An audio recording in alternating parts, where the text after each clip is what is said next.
خب همراهمون باشید، هتل رو بگیریم و بیایم. آسانسور رو بزن.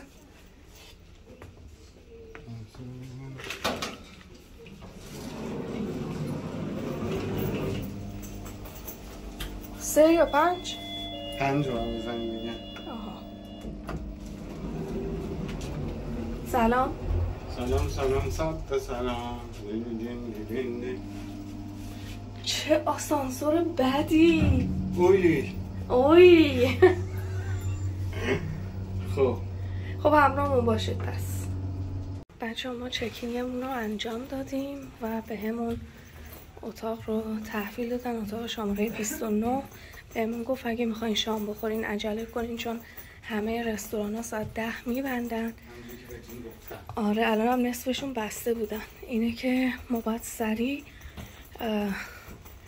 بریم وسیله همون رو بذاریم و عجله بکنیم بریم به غذا برسیم، وگرنه تا ساعت 6 صبح هیچی گیرمون نمیاد برای خوردن.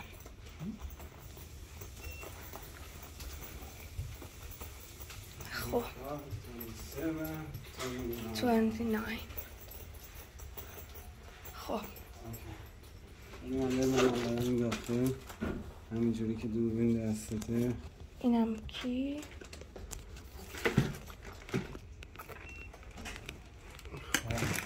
همین کام تو چه سنگین درش. اینجا باید کارتو بزنی تا چراغ روشن بشه. خیلی گیر افتادی. Welcome to my little home. خب ببخشید بچه از دستشویی شروع. آره سنگین نخوری. نه بچه از دستشویی شروع شد، ببخشید.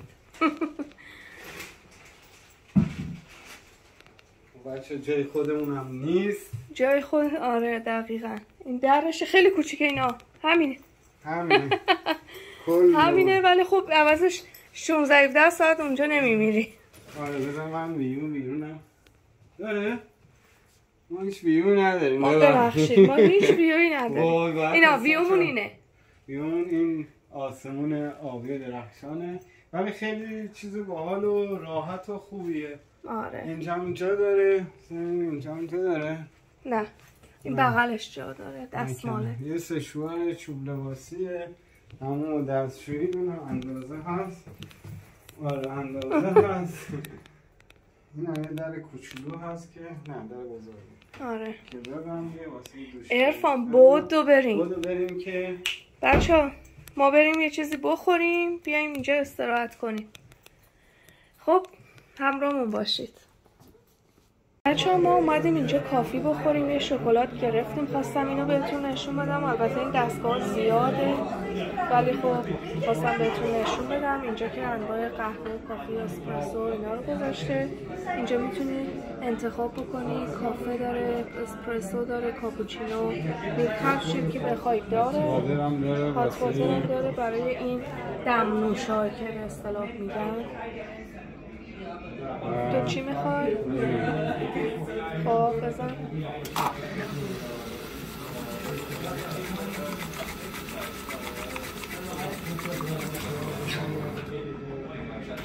و این قسمت هم که داره مراحل لود شدنش رو نشون میده و اینها.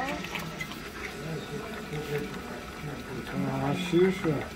آره من چرا یه حسی بهم میگه میخواد سرویس شه.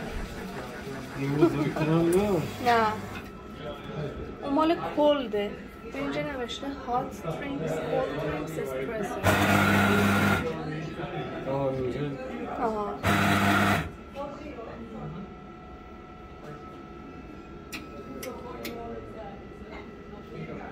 داره تقریبا تموم میشه اینجا.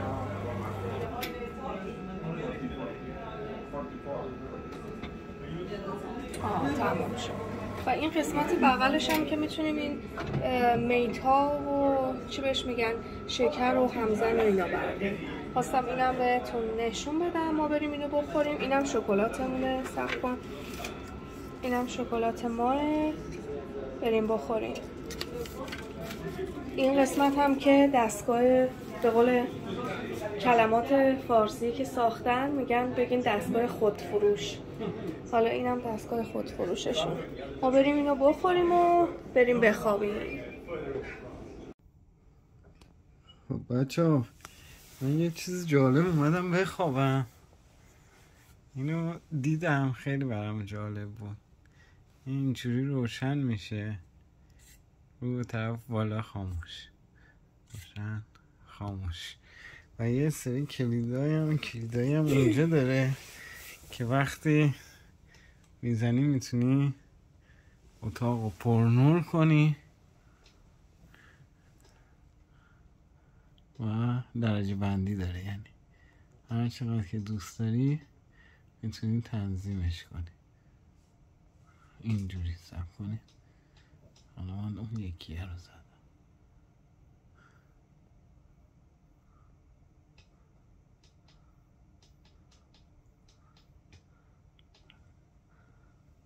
میبینین یه نور کوچولو اینجاست. حالا اینو میزنی بازی کنیم یک کمی. خاموش، روشن، خاموش، روشن. خب شبتون پرستاره. خاموش.